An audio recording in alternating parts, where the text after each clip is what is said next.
Well, welcome to the library at Highclere Castle. I'm sitting here today with Gavin Thurston to talk about a wonderful book that he's written and also to share some of the stories from his life. You've worked with Sir David Attenborough, you were telling me, for some 35 years as a cameraman, although he only looks 36, but it's fine. I started when I was very small. You did. And it's a privilege to be here with you. I think he is a beacon and icon for so many people in the country and indeed the world. And the photography, you know, a photograph can tell 1,000 words, can't it? But thank you, and I have very much enjoyed your book too. Well, thank you very much for inviting me to start with, to this amazing house you have here. Obviously famous now, I know, for Downton Abbey, particularly in recent years. And thank you very much for buying and reading my book. You should get a badge for that. No, not at all. And in some ways, I think it was the first story about how you also began on your journey as a cameraman on the high street outside Boots. Would you like to elaborate? Absolutely. Well, I assume you're old enough to remember the days of film. A lot of people probably watching this may not remember film, you know, because we've all gone digital now with our phones and things. But back in the day when I was about 9, I think, my kind auntie Mary lent me a box brownie, which in those days was probably the most common camera. I have one. Do you? Well, I still have the box brownie. As you know, it takes, I think, a roll of film with 12 pictures. And it's very simple. You have a waist level viewfinder. You just point at the thing you want to photograph, click, there's the button, that's it. There's no exposure or anything. But you used to have to wait a few weeks, as you know, to pick up the photos from the chemist. And I went on a school trip to Dudley Zoo, up near Birmingham. And I remember getting home at the end of the day and telling my mum, God, it's amazing, you saw elephants and giraffe. And there was this giant fish, which was an orca, giant fish leaping out of the water, touching its nose on a beach ball held by a keeper. And of course, now we know that is not on to have orca in captivity. But back then I was very excited by it. And when we went to pick up the pictures, I remember the first time I'd taken my own photographs and I pulled out the photos of the envelope. And there, the first one I think was my feet, the second one was an out of focus distant buffalo or something. But about the 4th or 5th picture was this orca that I remembered almost completely out of the water. And I showed it to my mum and I said, there you are, I told you there's this blooming great fish out of the water. And I think that it's only having written the book and looking back to that moment, I think that was a defining moment for my career. One is, obviously I had a passion for wildlife, but 2, the power of photography, as you say, you know, a picture can paint 1,000 words. I should have brought the photo with me today, because it's amazing showing you that photograph taken in 1972. Well, I'm sure perhaps we can share it, you know, with some slides behind the conversation. Yeah. But that was amazing, and I suppose reading your book, I was also struck by as you travelled with Sir David Attenborough, and there was quite a paucity of resources or cars overturned or many adventures along the way. So the adventures along the way for the crew were entirely different. For the beautiful, extraordinary photography you showed out the front, there was again that disconnect as you ended up getting stuck somewhere yet again with no car. It's always my own stupidity, let's be honest. I think whenever there's a mistake, you can't really blame, you know, if you get charged by an elephant, it's your own blooming fault. You shouldn't have been so close. You shouldn't have, you know, made it angry, whatever. If you roll a Land Rover on the borders of Afghan and Iran or wherever it was, it's my own stupid fault. I was obviously going too fast for the road. So I think one message I learnt for myself, having written the book, is looking back through all those mishaps, it's nearly always my own mistake. Well, I don't know about that. But it makes for fun reading as the backstory behind, in a sense, what you were trying to capture. But could I ask you, could you share, how did you meet Sir David Attenborough? How did you first get involved in the journey, which I suppose began with some small steps, but now has transported Sir David Attenborough, what you've created, onto the front page news around the world? The first thing I worked on with David was Living Planet. So his first major series was Life on Earth. Yes. And the follow-up series to that was Living Planet. And at the time I was working at a small film company in Oxford, or near Oxford, called Oxford Scientific Films. I think I was about the 19th member of staff there. And I got the job literally by knocking on the door the day I left school. I had a portfolio of photographs I processed and printed and taken myself at school. I got offered a job there, I got an interview there and then. I got offered a job there and then, but for no pay. They offered me my bus fare and lunch, and I thought, that's a fair deal.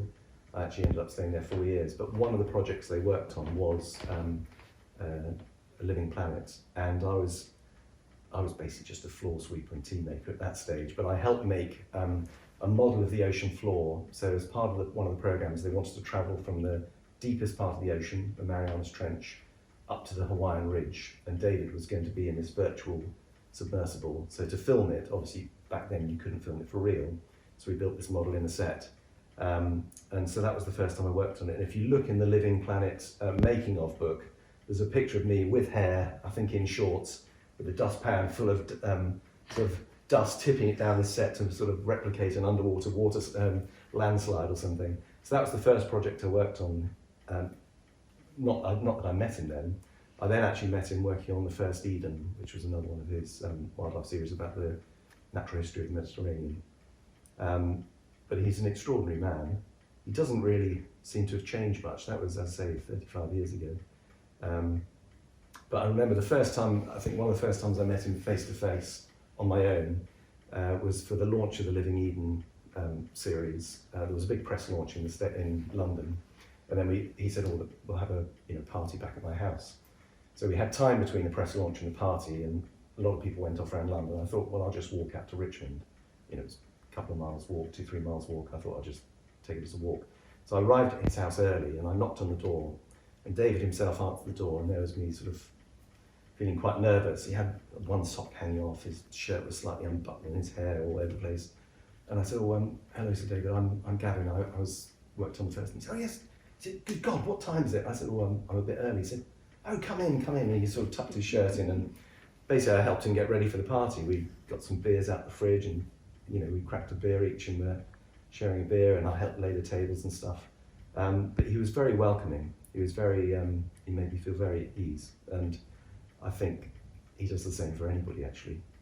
A lot of people are quite nervous about meeting him, but he's just so down to earth and such a nice man. And so with him, obviously, from some of the extraordinary photographs and photography, you've gone to the ends of the earth, from the extraordinary ice and snowy cliffs that you see to the heart of the jungle as well, if you like. Can you tell me about going to Antarctica or the Arctic, for example, and the sense of the feeling you have when you go there, and I suppose the air and the things like that we can't sense as people just looking at photographs? Well, I realised, so I was very lucky to travel to both the North and the South Pole for Frozen Planets, both with Sir David. And I realised then that actually I didn't pay that much attention doing geography at school, because I remember now they always say Antarctica's a continent, and the North Pole is ice. But that just kind of went over my head. But when you actually get there, when you go to the South Pole, we went in via McMurdo, which is the American base, which is on the coast. So you fly from New Zealand down to there, which is about 5 hours. You land on an ice runway on skis on the C-130. And then when the weather conditions are right, you fly by another C-130 from McMurdo to the South Pole, which is about another, I think, 900 miles. Wow. But what's interesting, when you get to the South Pole, of course, you fly over this most amazing landscape of mountains and glaciers, and looking out through the window, the air is so clear, there's no pollution down there at all. So when you look out of the window, I remember looking to the horizon, and I spoke to the pilot. I said, "How far away is that?" And he said, "Oh, what you can see there," because we were up at about 30,000 feet flying there. He said, "Oh, you can see about 400 miles to the horizon." And normally, if you're in an aircraft, when you look out of the window, it's just kind of hazy, and you look down, you see city lights and stuff, but there's always a haze and a mush to it. But in Antarctica, the air is super, super clear, super clean. But when you land at the South Pole, they don't shut the engines down on the aircraft because it was minus 27 or something. And you have to walk just the last, sounds really intrepid, the last 300 meters to the base. There's an American base at the South Pole. But the first thing you notice, carrying your bags, that last 300 meters, you're really out of breath. And that's because the South Pole is at 9,000 feet. So it's actually, it is ice on top of a mountain. And that's when you suddenly think, oh yes, it is a continent, because you've just flown over all these mountains and things. Whereas when you land at the North Pole, you're landing at sea level, and you're landing, the ice is just flat, flat, flat, if what little ice is left. And I remember going up to the North Pole with David, which was just 3 months after the South Pole trip. we were stationed at a camp called Barnio Camp, which is a Russian camp they put up, or they used to put up every year. I don't know if they're still doing it now, because I'm not sure the ice is thick enough. And it was basically a base camp for people who wanted to ski or walk the last 60 nautical miles to the pole. And we were we were all in one tent together. There were like 8 of us from the crew, so David, sound recorder's producer and so on. And we were lying on our bunk, on our camp beds, waiting for the weather to clear so the helicopter could take us to the North Pole for the opening piece of the series. And I remember lying there, and you kind of feel like you're just slightly moving, but you're not sure, because you're in a tent, you've got no reference. And I remember I had a GPS app on my phone, I remember looking at that, and it said we're doing 3 knots. That's really weird. It must be because we're near the North Pole, it's not very accurate. Anyway, I spoke to the Russians who run the camp, and they said, yes, we're doing 3 knots, and you're basically on 9,000 feet of ocean. So if you drill down through the ice, it's 9,000 feet to the bottom of the ocean. You're just on 3 foot of ice. And you are actually, the ice is, just swirling around the North Pole. So in your tent, that ice is kind of moving. So you can go to bed 60 miles from the North Pole, and you can wake up 70 miles from the North Pole, which is a real bummer if you're skiing it, I can tell you. We were cheating going by helicopter. Yeah, so that, just by going to those 2 locations, I learned the difference. And at the early time, I think, were you still aware then of the catastrophic action that we're having in terms of the ability for us all to live on the planet? Were you aware of the melting of the ice at that point in time as well? Yeah, in fact, that year, it was new to me because I'd never been there before, but that year when we flew to the North Pole, we flew over some vast areas of open ocean, I say vast areas, they are if you're on skis. You'd have 7 miles of open ocean and then you'd have ice again. And I think that year they had something like 11 or 13 expeditions going from Barnio Camp to the pole, and only 2 of them made it that year, because once you get to open ocean, if you're on skis or walking, you can't do it. You can't do it. So that already, you suddenly think in previous years, every expedition that went there made it. So that's a slow realization. And I think the whole thing with climate change is, it kind of creeps up on you. It's like old age. You suddenly realize that when you get up in the morning, your knees are creaking, you have to stretch your back out and so on. But it's not like one day you suddenly notice it. It kind of accumulates. And I think that's the thing with climate change, that it's just, we've all carried on with our daily lives and flying and driving and consuming and so on. And that's why it's suddenly come to this tipping point where we suddenly think, excuse my expletive, shit, we really have to do something about it. And we're at that point now. So I think it's because, when you look back at the history and the geography and the old books here and maps, some of which I brought out perhaps to amuse you, is that clearly the cycle of climate change on the planet Earth has changed, but over a longer period of time. So the plants, the trees have had a little bit longer normally to adapt. Yeah. Obviously not if there's been some asteroid, but perhaps the base level didn't change if some of the climate did.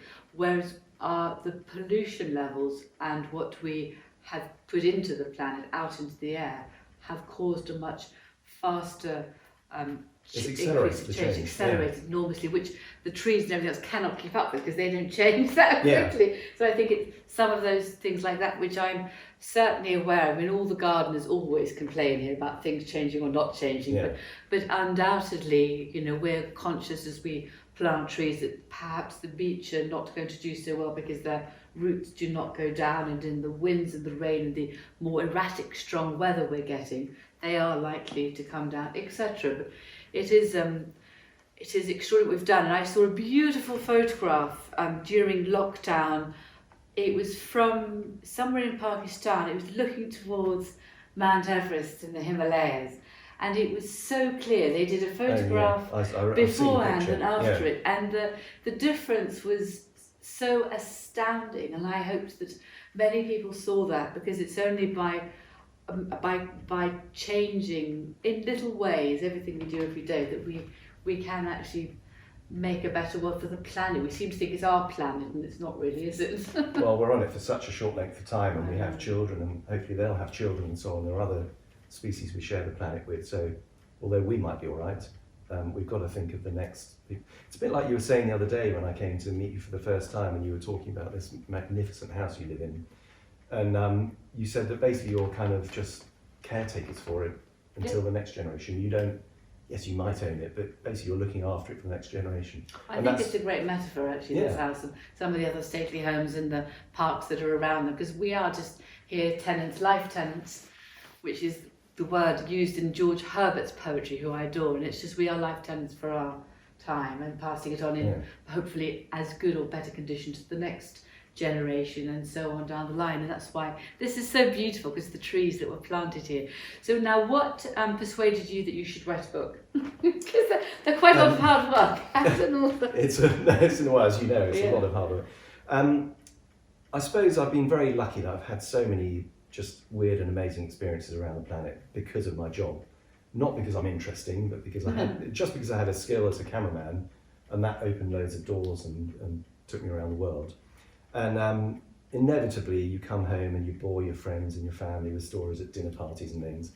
And the number of people who would say to me over the years, he said, God, that's amazing, Gavin, you ought to write a book, you've got so many amazing stories. And you think, yeah. So about 14 or 15 years ago, I did start to write a book. I mean, in fact, David Attenborough said to me, he said, hey, you should write these stories down, you should write a book. And he very kindly said to me, he said, and if you get that book finished while I'm still around, he said, I'll write a foreword for it. So that was kind of the impetus that should have made me write the book. Anyway, I scribbled away on and off for about 12, 13 years. I would sit down in a flurry and I would get all excited and type away for 2 hours, and then I'd make a coffee and I'd read it back and it would say, and then I went to Africa. It was hot. I liked it a lot. And it was literally like at school I'd written this. And so it kept putting me off. But about 3 years ago, I got contacted out of the blue by Orion Books, an editor called Emily Barrett. And she said, we keep seeing your name on the credits of these amazing films. You must have so many stories to tell behind the scenes.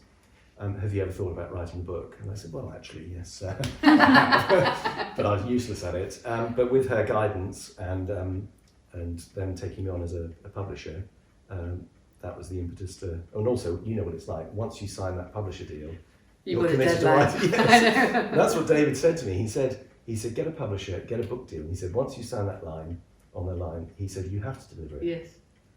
So that's There's nothing like a deadline, is there? No. But it's quite, and I think it's been translated into how many languages? I'm not sure. It's been a few languages now. In yes, and countries. I'm hoping. I think the last one they were discussing was German. There was Red Bull actually have a publishing house as well, and I've got a friend who works there, and they said they're very interested. I'm not sure. I need to chase up whether that's happened. I've kind of let the publisher deal with all that yes, stuff. Yes, no, completely and utterly. But it is exciting. It's amazing because when I wrote my first book, Geordie was saying to me, well done, darling, and don't worry if nobody reads it because I think you've done a really good job. And actually, I didn't know whether to be happy or rather sad because he thought that no one was going to read it. Anyway, but it is an extraordinary process, which until you've written a book, I don't think anybody else quite understands. It's nice when it's done, though, isn't it? Because you think, no, it's kind of it's a landmark in your life, that's like an account of whatever. I also think it's a fantastic companion to what you see on television in terms of all it is the most beautiful photography of the David Attenborough's programs, and with his voice as well, you're taken away and reminded of this extraordinary world and planet which in everyday life and the hubbub of everyday life you forget. So it's a great companion alongside it. So. Well, I must say at this point, it's not just me that does the camera work. There's a whole, there's 60 or 70, very talented wildlife cameramen and women. Not enough camera women, in my opinion. That balance is slowly being addressed. So it is a whole team of people. I just happen to ride on the coattails of all the others. I get my name on the end. Yes, no, I appreciate it, not just you. And actually there's quite a few others in your adventures as well who get referenced. Yeah. I completely not agree. And in some ways, I think there's a lot of people, young people out today wondering what to do because many of the traditional careers are not there as the traditional businesses are floundering and foundering. But it must be amazing. So it's just you started by going out there, taking photographs and trying, isn't it? Putting one foot in front of another. And I hope that some of the people leaving university or not able to get a job or deciding not to go to university will think about perhaps what they can do in that direction. I think in some ways it's easier today because most people, watching this, or most youths have their own camera in their Yes. hand. You know, every phone now seems to have an amazing camera on it that does video, and they have editing apps. Whereas in my day, if you couldn't afford a film camera, and film was very expensive to buy, process and print, whereas now it is accessible. So actually there is the opportunity for pretty much anybody to go out. If you're keen on wildlife, go out and film your bird tape if you're in the city, or go and film the squirrels in the park. You don't have to go to the exotics in Africa or China or wherever. And I mean, I get probably 2 or 3 emails a week from people who say, how do I get started? And every now and again, somebody will say, would you mind just taking a look at my show reel on my YouTube channel? And you look out there and there's a lot of talented people out there. If you really want to do it, I think you'll go out and do it. And I say, you can do it on a mobile phone these days. So just get out and spend, and even if you're useless at camera work, get out and spend the time in nature. It's just so rewarding I think we've got such a close connection to nature. I think all it makes of us feel better. Yeah, all of us feel better if you go for a walk in the woods.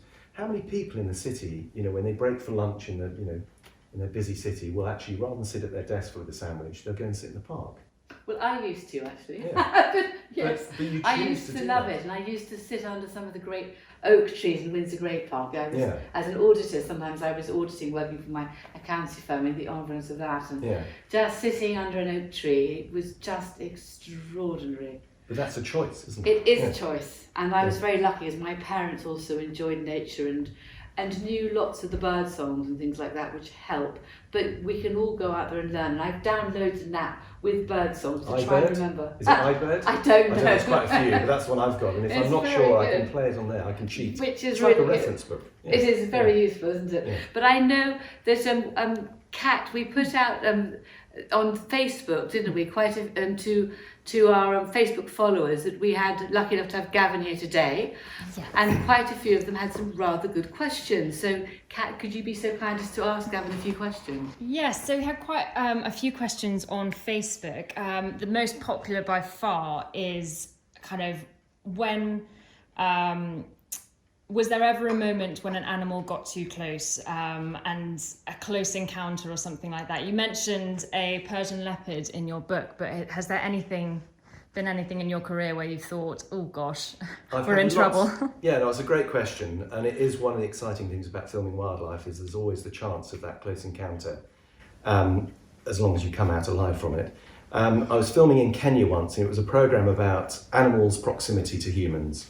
And there was a particular elephant that used to come into this tourist camp when the acacia tortoise, which is one of the acacia trees that grows in East Africa, has this amazing curly seed. And when those seeds come out, the elephants love them. And this one elephant felt comfortable enough that it would actually come right into the camp and move around and just hoover up these seeds amongst the tents. So we went and spent 3 days in this camp to film this elephant doing this. And literally the elephant was very careful around the tents, and it would tiptoe over guy ropes and so on.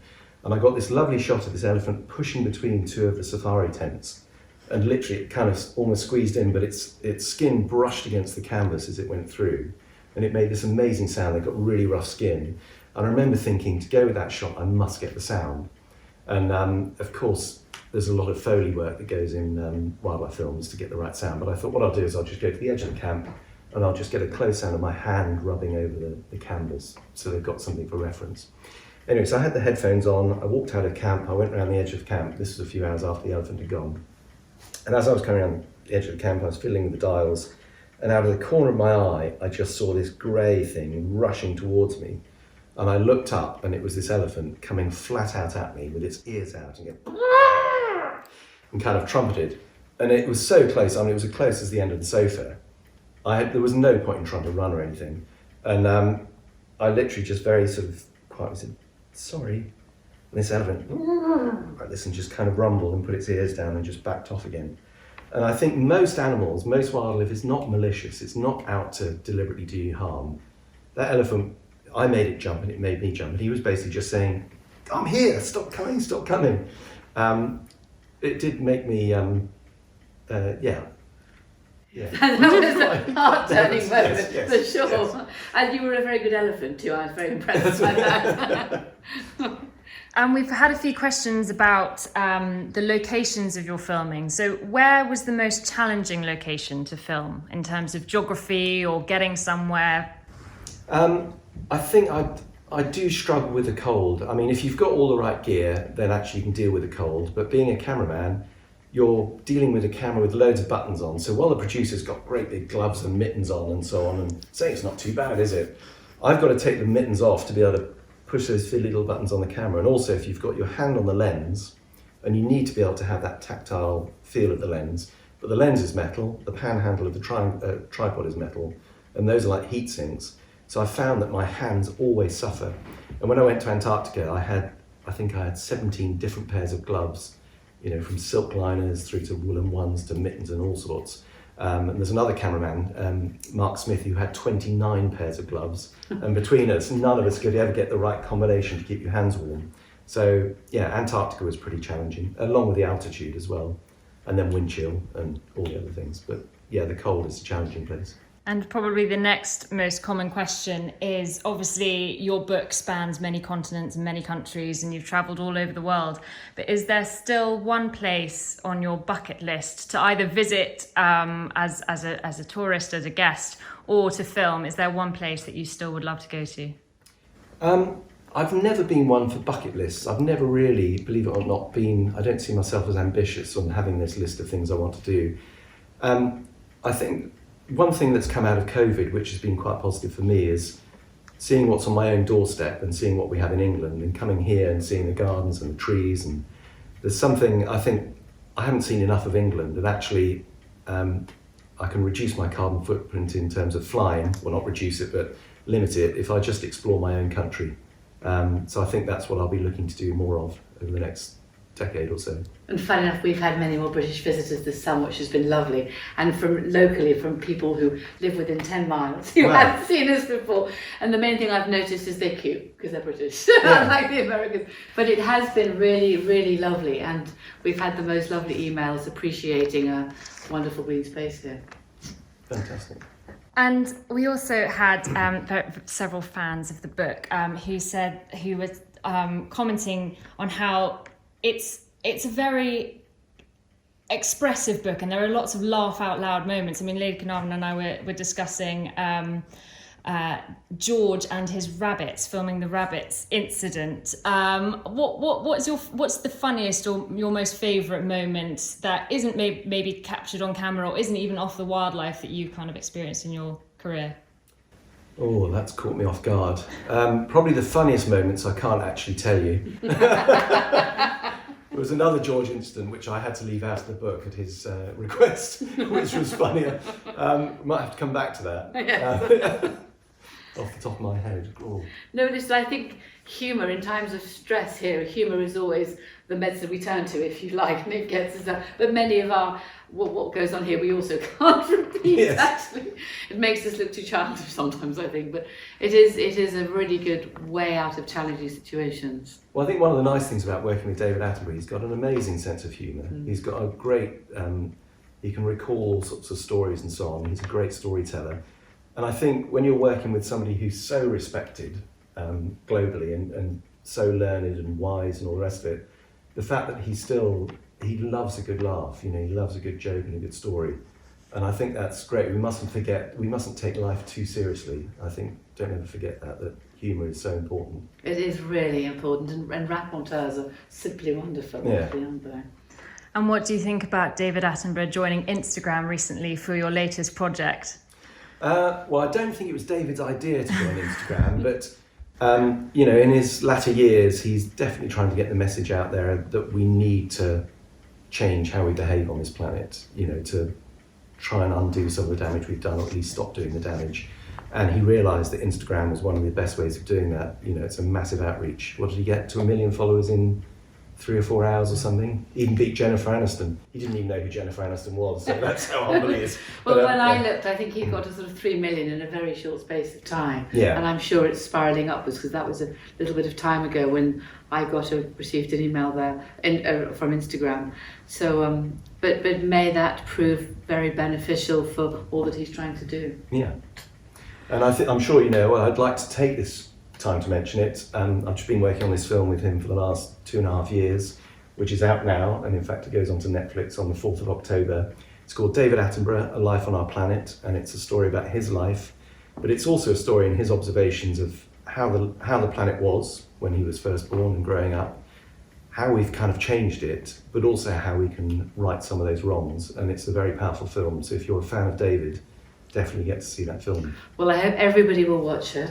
I hope lots more people will buy your wonderful book, Gavin. Oh, that's of course. Yeah, don't forget the book. So much for coming to talk to us today, and thank you so much for joining us and being part of this History Weekend, which looks at both what happened in World War II, because in some ways what happened in World War II defines the world today, and what happens after that, and the spirit of cooperation and collaboration, which I think was one of the guiding thoughts that came out of two terrible world wars. And we need to again find that spirit of collaboration, cooperation and balance with how we look at the world. So agreed. Positivity. Yes, no, very much looking forward to meeting some of the people. Well, thank you so much, Gavin. Thank you. And Well, thank you, for Kat, having for the me. questions. Thank you.